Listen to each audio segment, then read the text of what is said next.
যে কোনো ব্যক্তি যারা সাহিত্যিক তারা তাদের জীবনের ভিতরে লেখালেখির ভিতরে সবাই চেষ্টা করে অন্তত নবীজির জীবনীর একটা বই যেন লিখি, মৃত্যুর পরে যেন আমার এটা নাজাতের উসিলা হয়ে যায়। চার লক্ষাধিক বই রচনা হয়েছে শুধু আমার আপনার নবী মুহাম্মদ আলাইহিস সালামের জীবনীর উপরে। এর মধ্যে তো পৃথিবী বিখ্যাত বহু গ্রন্থ আছে যেগুলো নবীজি সাল্লাল্লাহু আলাইহি সাল্লামের জীবনী গ্রন্থ হিসেবে পৃথিবীতে বিখ্যাত। তো আমার প্রিয় ভাইয়া, রাসূলুল্লাহ সাল্লাল্লাহু আলাইহি ওয়াসাল্লামের জীবনী, রাসূল সাল্লাল্লাহু আলাইহি ওয়াসাল্লামের যেদিন দুনিয়াতে আগমন ঘটলো, রাসূলুল্লাহ সাল্লাল্লাহু আলাইহি ওয়াসাল্লামের জন্মকে বলা হয় মিলাদুন নবী।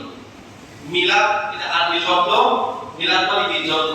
মিলাদুন মানে কি? জন্ম। মিলাদুন নবী বা বাংলাতে আমরা উচ্চারণ করে দিই মিলাদুন নবী। মিলাদুন নবী মানে কি? আমাদের নবীজি সাল্লাল্লাহু আলাইহি ওয়াসাল্লামের জন্ম। নবীজি সাল্লাল্লাহু আলাইহি ওয়াসাল্লামের জীবনের বিভিন্ন দিক আছে। রাসূলুল্লাহ সাল্লাল্লাহু আলাইহি ওয়াসাল্লামের জীবনে যত মুজিজা করছে, আশ্চর্য বর্ণনা করছে, এগুলাকে বলা হয় মুজিজাতুর রাসূল বা মুজিজাতুন নবী। রাসূলুল্লাহ সাল্লাল্লাহু আলাইহি ওয়াসাল্লামের চারিত্রিক অবস্থা কেমন ছিল, এটাকে বলা হয় আখলাকুন নবী। রাসূলুল্লাহ সাল্লাল্লাহু আলাইহি ওয়াসাল্লামের ইন্তেকালকে বলা হয় ওফাতুন নবী। তো রাসূলুল্লাহ সাল্লাল্লাহু আলাইহি ওয়াসাল্লামের দুনিয়াতে আসার থেকে নিয়ে ইন্তেকাল পর্যন্ত এই গোটা লাইফ টাইমটাকে বলা হয় সিরাতুন নবী। সুবহানাল্লাহ। তাইলে মিলাদুন নবী হলো রাসূলুল্লাহ সাল্লাল্লাহু আলাইহি ওয়াসাল্লামের জন্ম। রাসূলুল্লাহ সাল্লাল্লাহু আলাইহি ওয়াসাল্লামের জীবনের যত দিক আছে, বেলায়েতুন নবী, রাসূলুল্লাহ সাল্লাল্লাহু আলাইহি ওয়াসাল্লামের মুজিজাতুন নবী বা মুজিজাতুর রাসূল, আখলাকুন নবী, রাসূলুল্লাহ সাল্লাল্লাহু আলাইহি ওয়াসাল্লামের চেহারা কেমন ছিল, শামাইলুন নবী বা শামাইলুন নবুওয়া, এইভাবে বিভিন্ন দিক রাসূলুল্লাহ সাল্লাল্লাহু আলাইহি ওয়াসাল্লামের আছে এবং এক একটা দিক নিয়ে রাসূলুল্লাহ সাল্লাল্লাহু আলাইহি ওয়াসাল্লামের জীবনের উপর বই রচনা আছে। সুবহানাল্লাহ। আমার ভাইরা, তো মিলাদুন নবী রাসূলুল্লাহ সাল্লাল্লাহু আলাইহি ওয়াসাল্লামের জন্মের বিষয়ে বহু কথা আলোচনা আছে। জুমার এই অল্প সময়ে সব কথা বলা যাবে না, আমি চেষ্টা করব এমন কিছু কথা আপনাদের সামনে আরজ করার অল্প সময়ের ভিতরে, যেন আমরা রাসূলুল্লাহ সত্যিকার উম্মত হয়ে রাসূলের সুপারিশ হয়ে রাসূলুল্লাহ সাল্লাল্লাহু আলাইহি ওয়াসাল্লামের নিজ হাতে হাউজে কাউসারের পানি যেন আমাদের নসিব হয়, আর রাসূল নিজে সুপারিশ করে আমাদেরকে যেন জান্নাতে রাসূলুল্লাহর সঙ্গে থাকার ব্যবস্থা করে দেন। জোরে বলুন আল্লাহুম্মা আমিন। রাসূলুল্লাহ সাল্লাল্লাহু আলাইহি ওয়াসাল্লাম যেদিন হযরত আমিনার গর্ভে থেকে হযরত আমিনার কোলে আগমন করলেন, সুবহে সাদিকের সময় গোটা আকাশ বাতাস নূরের আলোকিত হয়ে গিয়েছিল। সুবহানাল্লাহ। আমিনার যে দাসী ছিল, দাসীরে ডাক দেয়, আমিনারে, ও দাসী, আল্লাহ তাআলা আমাকে যে সন্তান দিয়েছেন, এরকম সুদর্শন সুন্দর সন্তান আমার জীবনে আমি কখনো দেখিনি। দাসী বলে, মনি, আমি কাজের সুবাদে আরবের বিভিন্ন সম্ভ্রান্ত ফ্যামিলির বাচ্চা লালন পালন করার দায়িত্ব পালন করেছি, বহু জায়গায় গেছি, বহু বাড়িতে গেছি। আপনার গর্ভে, আপনার কোলে যে সন্তানের আগমন ঘটেছে, এরকম সুদর্শন সুন্দর সন্তান আমার জীবনে আমি কখনো দেখি নাই। ইতিমধ্যে সাইয়্যিদুল মালায়েকা জিবরাইল আমিন এসে হাজির। গায়েব থেকে ডাক দেওয়া হলে, আমিনা, তোমার বয়স আর কত, আর দেখছই বাকি। সুবহানাল্লাহ।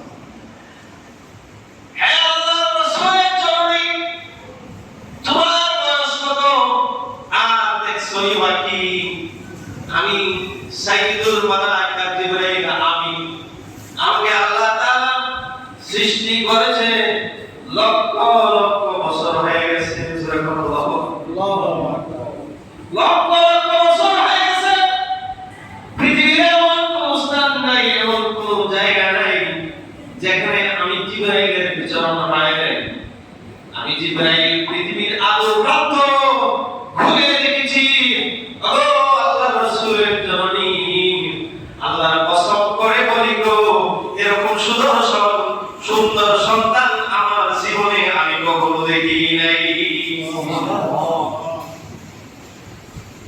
একদিন জিবরাইল আমিন আল্লাহর রাসূলের কাছে আয়েশা বলে, ইয়া রাসূলুল্লাহ, জানেন নি আমার বয়স কত?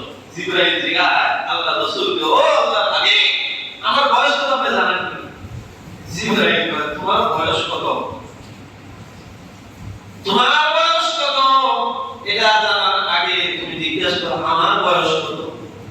সুবহানাল্লাহ।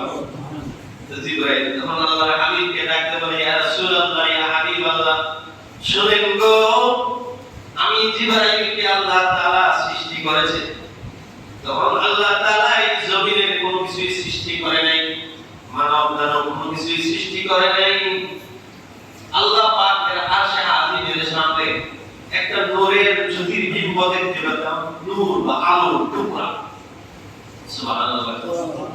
এই নূরের জ্যোতির্বিম্ব বা তারকার মতো স্টার উচ্চ নূরের জ্যোতির্বিম্ব আমি যখন দেখতাম, এটা উদয় হয়ে থাকতো ৭০,০০০ বছর পর্যন্ত। আবার যখন গায়েব হয়ে যেত, তখন এরকম ৭০,০০০ বছর পর্যন্ত গায়েব হয়ে থাকতো, আর দেখতাম না। ইয়া রাসূলুল্লাহ, ইয়া হাবিবাল্লাহ, ও আল্লাহর পয়গম্বর, আমি জিবরাইল এই নূরের জ্যোতির্বিম্বকে উদয় হতে দেখেছি ৭০,০০০ বার। আবার ওই নূরের জ্যোতির্বিম্বটা গায়েব হয়ে যেতে দেখেছি আরো ৭০,০০০ বার। ৭০,০০০ বার উদয় হতে দেখেছি, ৭০,০০০ বছর পর পর আবার গায়েব হতে দেখেছি ৭০,০০০ বার। তাহলে ইয়া রাসূলুল্লাহ, ইয়া হাবিবাল্লাহ, আপনি অনুমান করে বলেন আমি জিবরাইলের বয়স কি পরিমাণ হবে? সুবহানাল্লাহ।